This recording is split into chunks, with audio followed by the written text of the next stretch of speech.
зборуваме за состојбата со штрковите во нашата преубава Македонија. Со оглед на тоа што последниве 20 на години направени се два цензуси или два пописи за бројката на штрковите, може да се каже дека расте нивната бројка и дека имаме се поголем број на штркови во нашата земја. Но какви се условите во кои што тие живеат или со какви се предизвици секојдневно се соочуваат, ќе биде веројатно дел од одговорите кои што ќе ни ги дадат и нашите соговорници. Инспирирани сме до некаде од филмот на Тамара Котевска за приказната за Силјан, филмот кој што ќе имате можност да го гледате во киносалите низ нашата Македонија за многу скоро, а официјалната премиера скопска или македонска беше на 4 јануари. Ден предходно нашата гостинка Марија Дуда, позната екоактивистка и дама која што живее со штркови, ги одгледува, едноставно ужива во нивно присуство и друштво, направи една интересна работилница и тоа е веројатно првичниот или иницијален момент за да се изгради првиот рехабилитацијски центар за штркови во нашата земја. Веројатно и повеќе од потребен, но ќе зборуваме за тоа во следните минути. До мене Марија Дуда и Славе Накев, кој што ни доаѓа од Македонското еколошко друштво, исто така човек со кој што ќе можеме да споделиме корисни информации за штрковите и нивната состојба кај нас. Добро утро, добре ни дојдовте. Добро утро. Си позборувавме малку пред да започнеме вака во живо, со оглед на тоа што ети нас не интересираат некои работи кога станува збор за спасувањето на штрковите, но и на состојбата со штркови кај нас и што е она кое што се случува во самиот процес на спасување, но и што треба човек да поседува за да едноставно го прави тоа, а и неопходноста на луѓе, конкретно Марија како тебе, но и оние кои што се дел од Македонското еколошко друштво. Затоа е добро ако ја гледаме таа поврзаност и со самиот филм, приказната за Силјан, твојата поврзаност со филмот и твојата улога таму, но и она кое што го правиш е навистина важно, особено кога зборуваме за штрковите. Имавме дамнешна средба пред неколку години, нашите гледачи имаа можност да погледнат една интересна репортажа кај тебе Марија со она кое што ти го правиш и со тоа кое што живееш и таа твоја мисија, слободно може да кажеме. За оние кои што го пропуштиле, го имаме на YouTube, може да се потсетат, но еве и за оние кои што не гледаат во моментот малку повеќе за тебе, за твојата приказна со штрковите, но и за приказната со Силјан. Благодарност до вас за поканата. Како се почна? Почна пред 3 години случајно. Мислам дека и после некоја репортажа, сега не ми текнува дали од вашата емисија или од некоја друга, ми пиша порака за повреден штрк во некоја фабрика во Кавадарци. Јас претходно имав спасено соколче, бувчиња, но никоја штрк. А со оглед на тоа дека имав и фобија од птици, ми беше некако чудна работа, но ми беше предизвикувачка. Го земав штркот од Кавадарци и си беше со нас 3 години. Тоа е делот што беше Пипи се викаше во филмот на Тамара Котевска, така и се запознавме со Тамара. Беше предизвикувачки онака да се грижиш за повредено животно со оглед на тоа дека многу и ние луѓето сме лаици како што со диви птици и диви животни, но и институциите, поготово ветеринарните доктори, не знаат или немаат контакт со диви птици. Така да тоа ми беше прво искуство и веќе од тогаш некако секоја година ме контактираат луѓе за повредено штркче кое што или поготово август, септември е останато во државата. Во моментов колку штркови се во твоето опкружување? Во моментов сега се 3. И претходно имавме лани штркче што беше со лонгета повреден, што му зарасна повредата и си летна. Така да имаме секогаш од 3 до 4 ни се годишно штркчиња кои што се кај мене. Кои што моментално се лекуваат и се се лекуваат, да. Се на рехабилитација. На рехабилитација, да.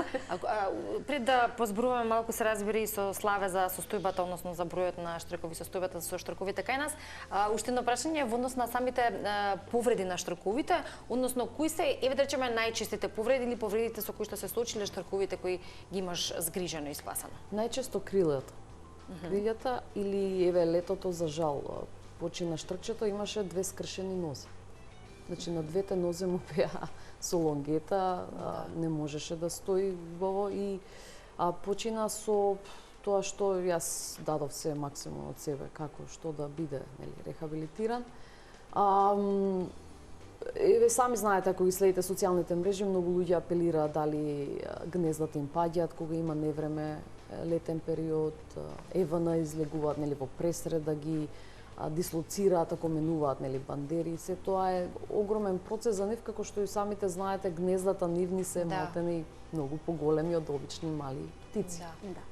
Еви, Славе, малку повеќе ќе ни ја доближи приказната за штрковите, за какви птици станува збор, какви се оние услови кои што ги бараат, веројатно македонското поднебје и тоа како поволно за овие диви птици кои што уживаат некако тука во нашата Македонија, но и се соочуваат со низа потешкоти, проблеми или предизвици.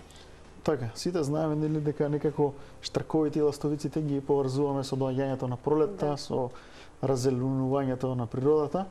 А миграцијата, преселбата на птиците е предизвикана најмногу од тоа дека птиците бараат достапен извор на храна. Знаете, сите знаеме дека штрковите најчесто се исхрануваат со џаби, со водоземци, влекачи, а тие се активни во топлиот период од годината. Па така нивната миграција, нивната преселба зависи најмногу од тоа дали имаат достап на храна или немаат достап на храна. Следењето на штрковите во Македонија веќе се одвива во два последователни национални цензуси, национални пребројувања. Првиот беше во 2014 година, а вториот беше завршен во 2024 година. Зошто се прави на секој 10 години? Тоа е некоја европска практика, бидејќи тоа велите дека и на европско ниво, покрај тоа што беше на национално. Пребројувањата кои што ги направивме во 2014 и 2024 година беа дел од европските цензуси кои што се организираат на 10 години и таа временска рамка е доволна за да може. Прво, цензусите се прават со цел да може да се следат промените кои што се случуваат во екосистемот, во природата и доколку има некоја закана, ваквите пребројувања многу полесно ќе ни дадат увид врз тоа каде треба да делуваме со цел да ги спречиме заканите и да можеме да ја подобриме популацијата на штркови. Па така овој период од 10 години е соодветен за да може да промените во природата се доволно малечки за да можеме да интервенираме, но сепак да ни дадат да ни бидат индикатор за тоа дека нешто се случило или нешто се променило. Резултатите од 2014 година покажаа дека во Македонија има некаде околу 800 активни гнезда, а резултатите од 2024 укажаа на големо зголемување на голем пораст на бројот на штркови со некаде и активни гнезда од 1500 на територијата на државата. Ваквото зголемување сметаме дека е одраз на мерките за заштита кои што се спроведуваат не само во Македонија, туку на ниво на цела Европа, зашто штрковите бележат пораст на европско ниво. Да.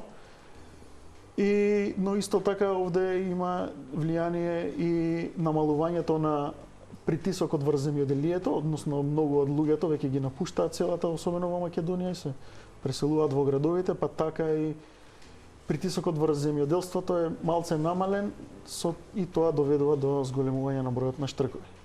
Но ова не треба да не опушти зголемувањето на бројот, зашто се уште тоа е многу поголема обврска, претпоставувам. Да, и се уште заканите за штрковите се присутни, како што каже и Марија, многу од повредените штркови кои што доаѓаат кај неа се со скршени крилја или скршени нозе, и тоа најчесто се случува во судир со жици од дистрибутивната мрежа.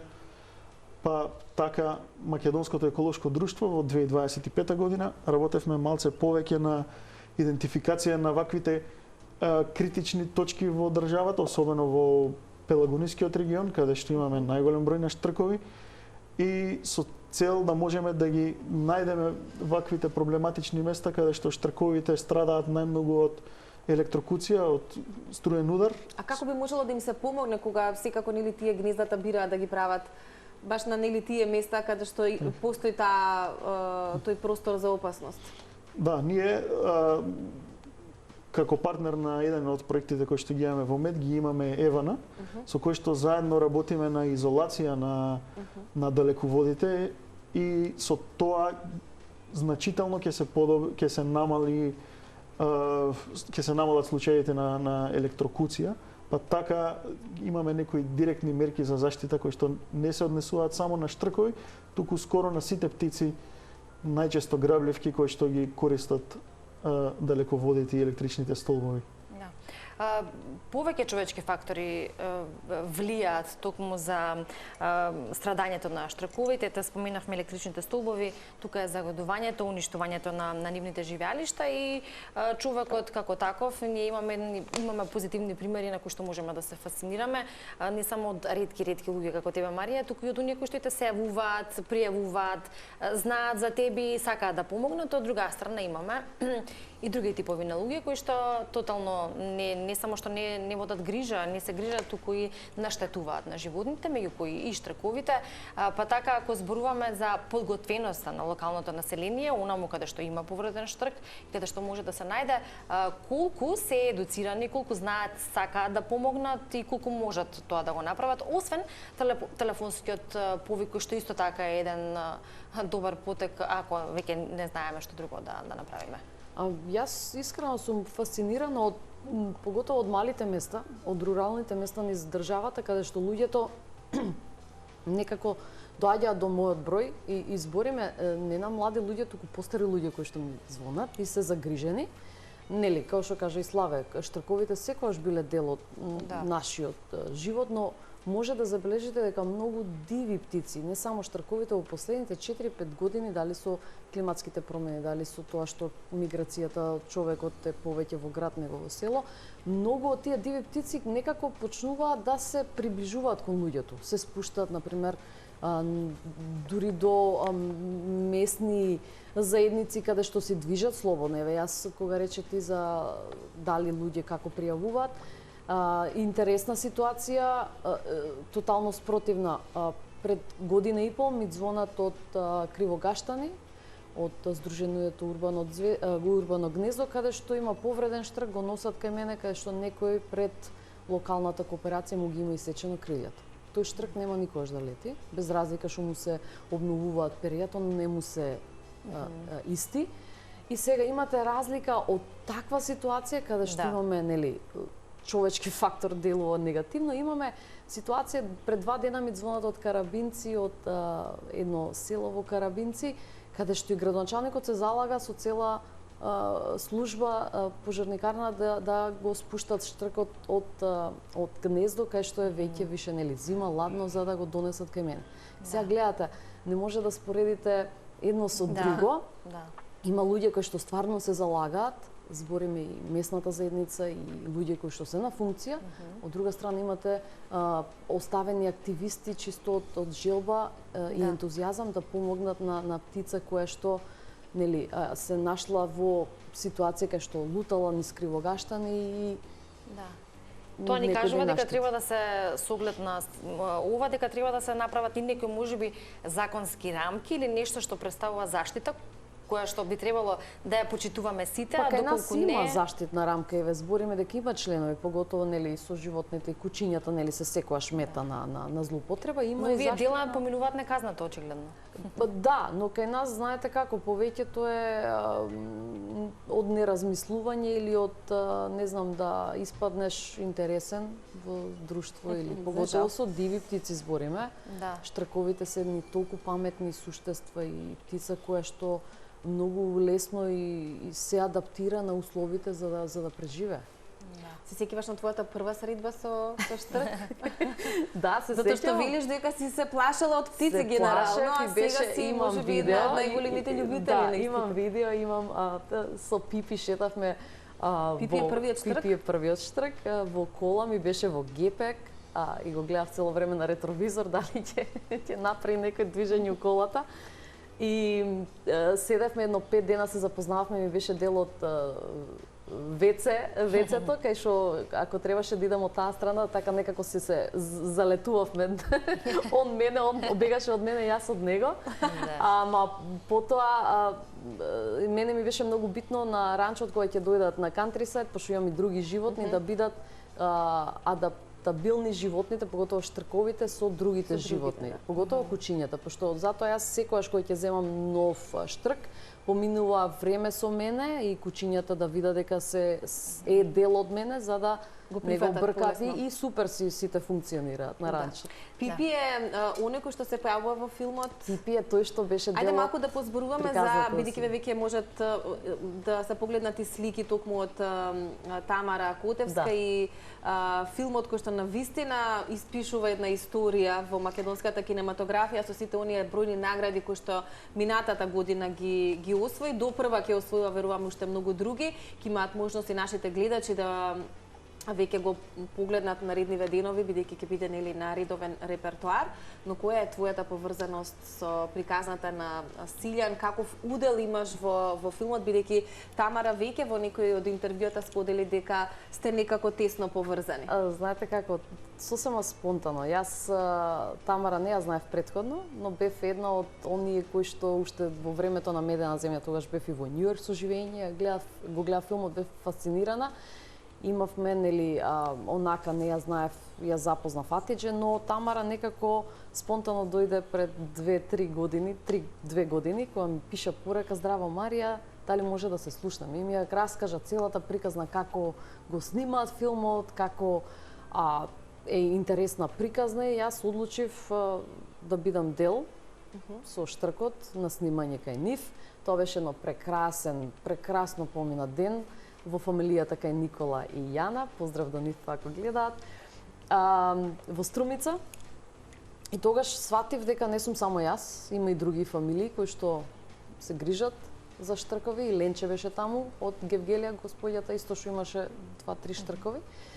И некако си останавме во комуникација цело време со Тамара, затоа што стварно многу ентузијастички го почна филмот без никаков буџет. Јас реков: "Се окей, не ми е проблем, јас сум тука што сакам да бидам дел од филмот." Не знаев, ја знаев приказната, не знаев дека ќе биде толкав успех, нели, филмот. И некако си останавме со Тамара во комуникација.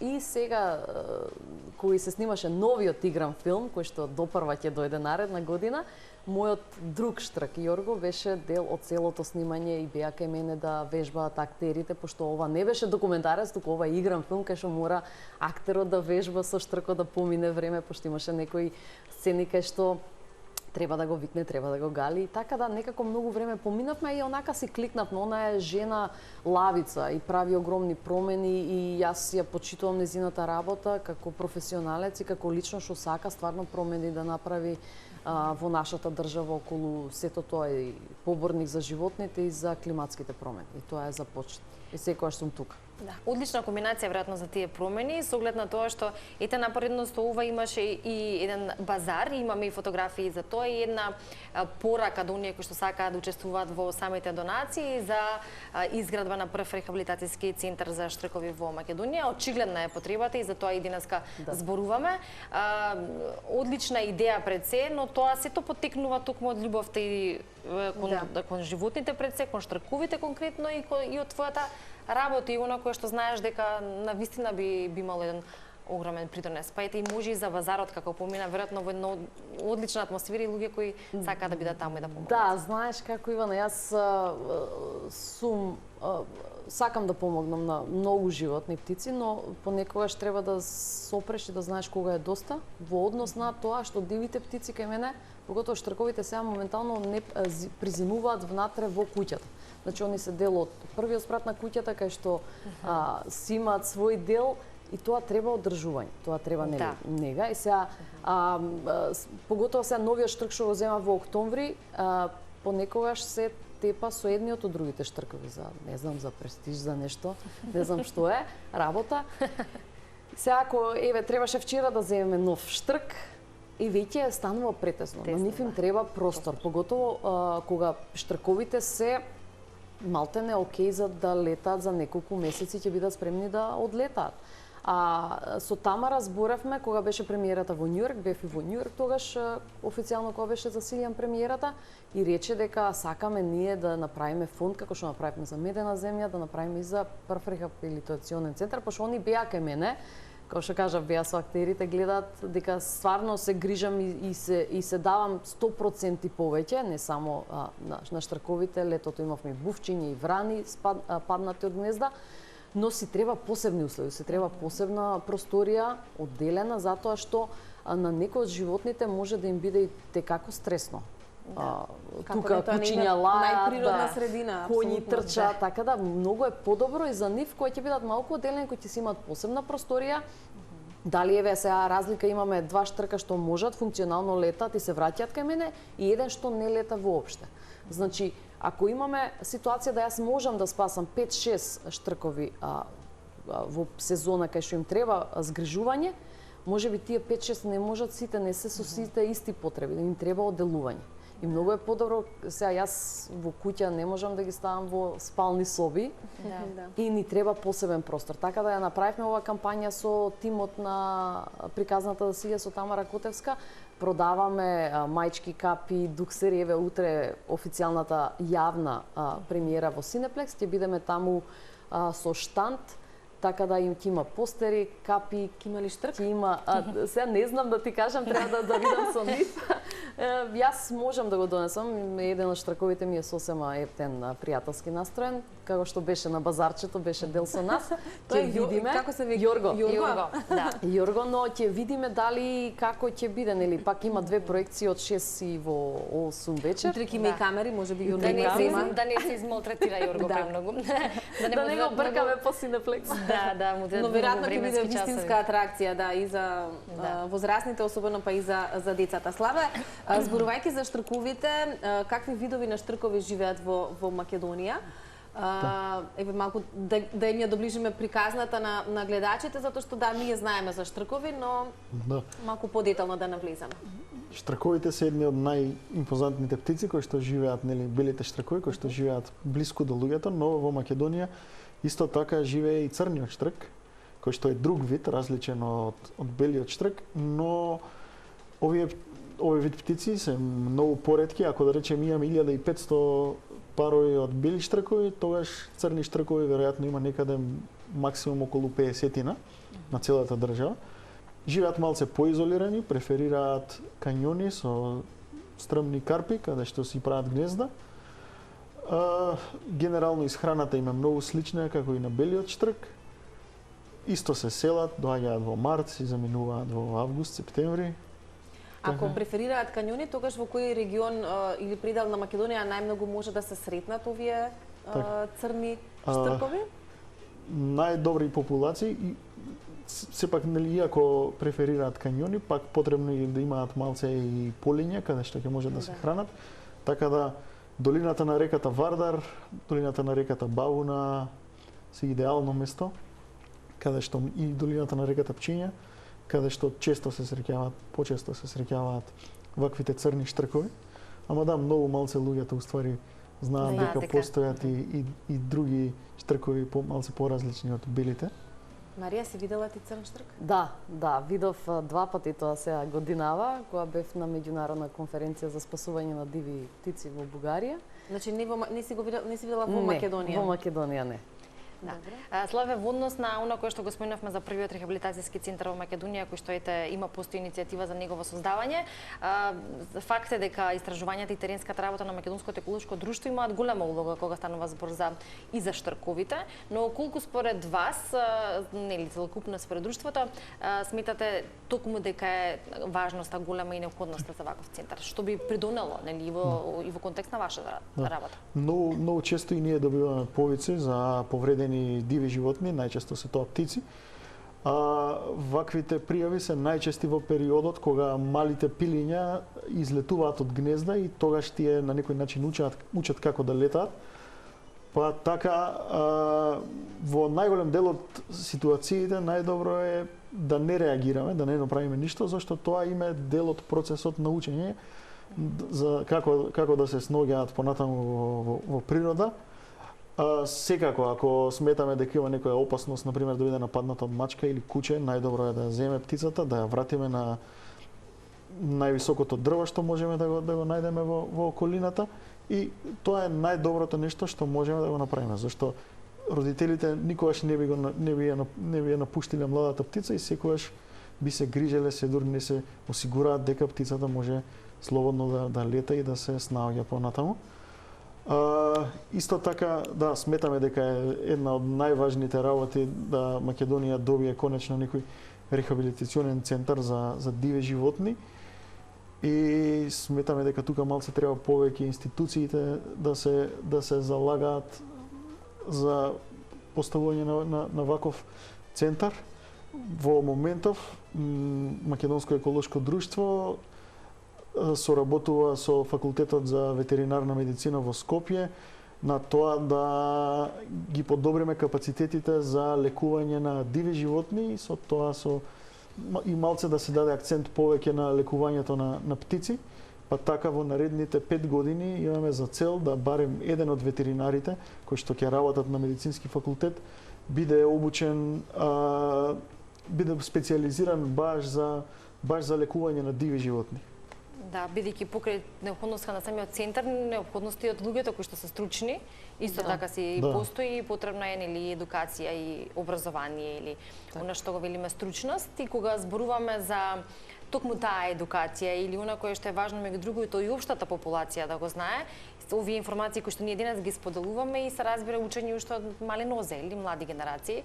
Марија спомена или пред мислечени околу 2 години кога и ние бевме, екипата на Телма беше гостин токму кај тебе. Јас првото кое што те прашав и кое што го забележав е како успеваш ето тоа таму да го средиш и како успеваш да направиш таа координација со сите животни кои што ги имаш, бидејќи навистина одлично го правеше токму тоа тогаш таму и веројатно во континуитет и сега, но исто за поздрав и она кое што е можност кај тебе, а тоа е посета на твојот дел, твојот ранч или како посоодветно ќе го кажеме, со оглед на тоа што децата имаат можност да се едуцираат за животните и истовремено да уживаат во природата, но и да научат некои работи кои што реално во времето во кое што живеат некако помалку им се достапни за разлика од оние другите.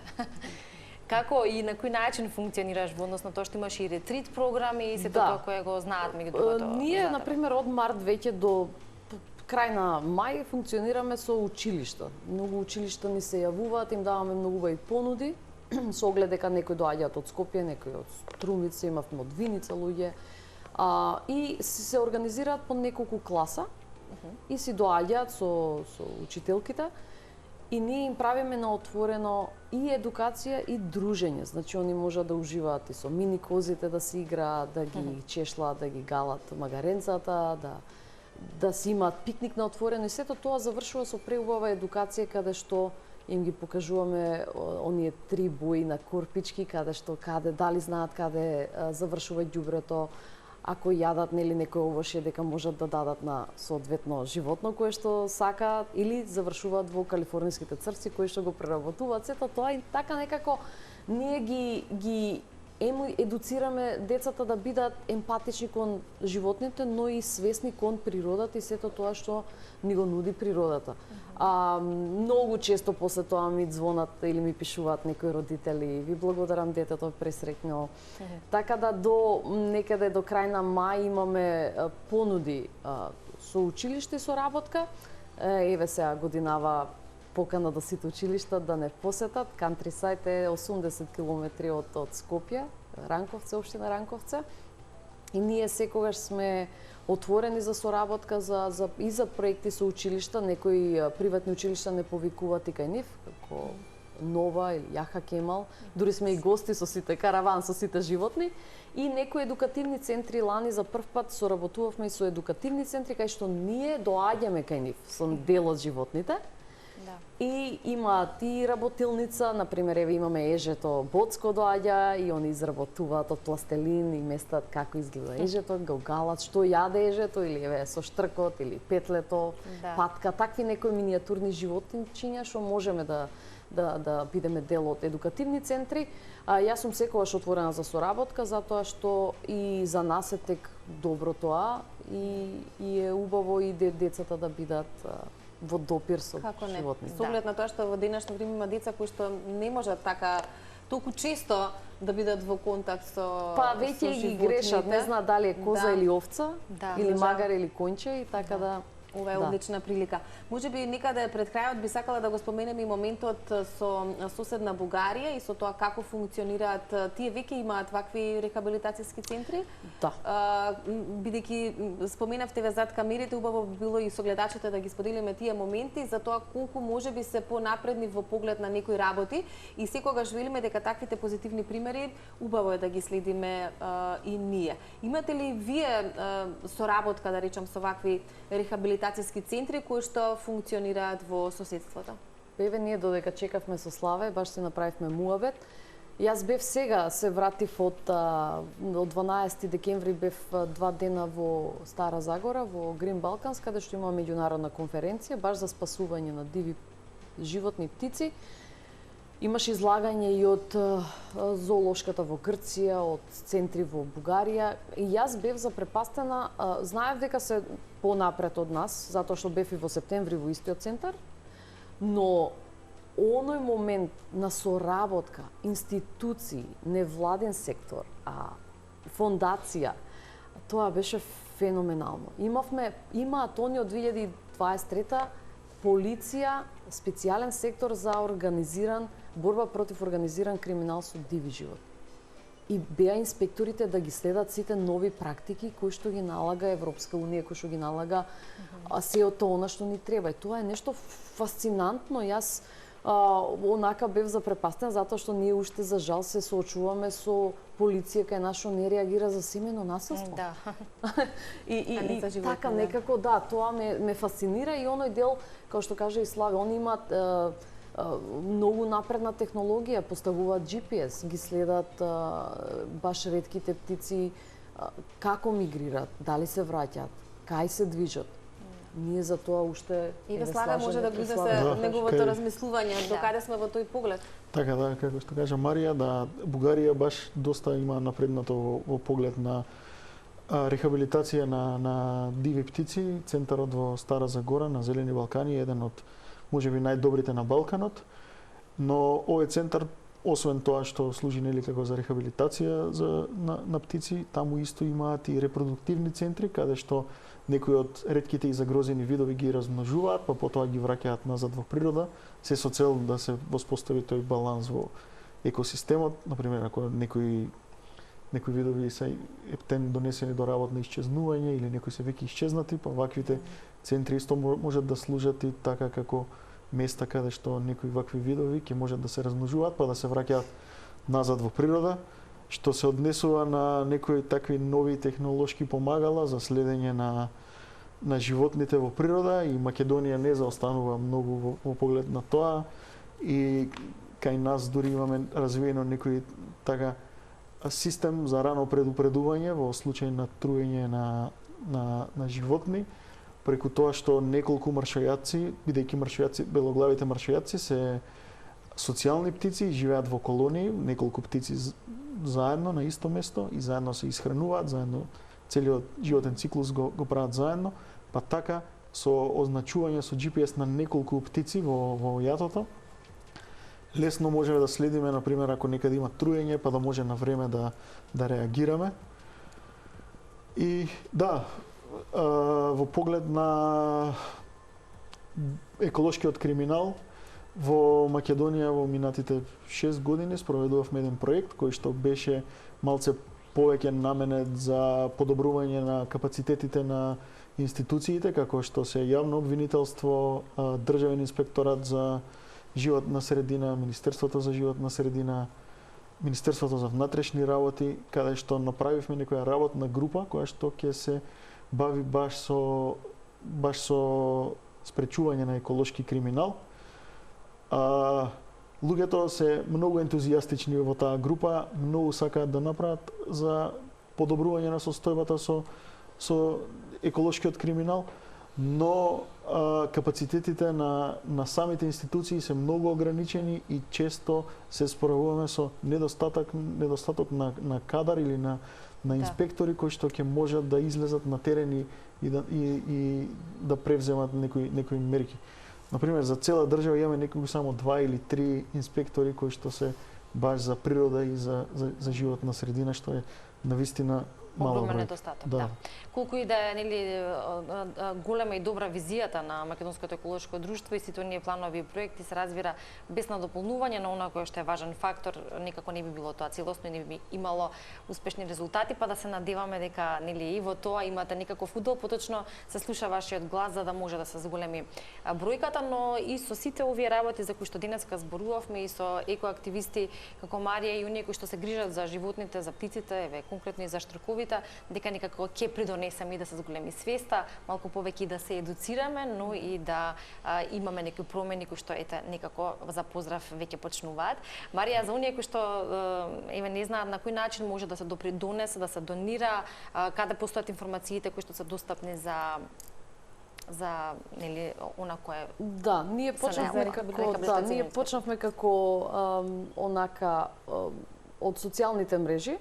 Може да ни пишат на Инстаграм ни е The Countryside. ова беше на МК. базарот со секој Ова купен. да.